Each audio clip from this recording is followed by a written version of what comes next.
ఒక సినిమా చూసాను రాత్రి. ఆ సినిమా పేరు 'చీకటిలో'. మొత్తం సినిమా అంతా కూడా చీకట్లో జరిగే ఒక ఘోరాలన్నిటిని కూడా ఒక గ్రిప్పింగ్ స్టోరీగా మలిచి, ఒక జర్నలిస్ట్ చేతికి గనుక వస్తే ఎలా చెప్తది ఆ స్టోరీస్‌ని అనేది ఒక చిన్న కథాంశం. ఆ కథాంశాన్ని తీసుకొని గతంలో జరిగిన ఒక విశేషాలన్నిటిని కూడా ఒక మంచి స్క్రీన్ ప్లేతో రాసుకొని, జరిగిన విషయాలన్నిటిని చూపిచ్చే ఒక ప్రయత్నం.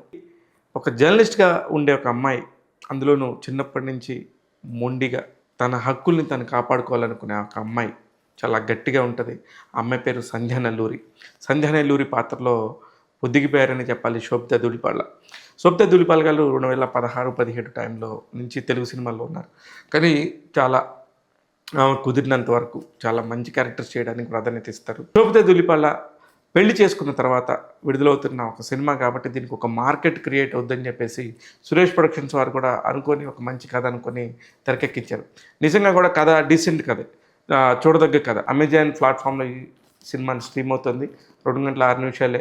'చీకటిలో' సినిమాకి సంబంధించి 'సరణ్' అంతకుముందు సినిమాల కంటే కూడా ఇంకా చాలా ఎక్కువ ఎక్స్‌పెక్ట్ చేస్తాము. కానీ ఆ ఎక్స్‌పెక్ట్ చేసినంత అయితే రీచ్ అవ్వలేకపోయిందనేది నా ఫీలింగు. ఇంట్లో కూర్చొని చూసే సినిమానే, ఎవరికీ ఏ ఖర్చు లేదు, టెన్షన్ లేదు కాబట్టి 'చీకటిలో' సినిమాకి టాగ్ తెలుగు ఇస్తున్న రేటింగ్ 3/5. నేను మీ శివ మల్లాల.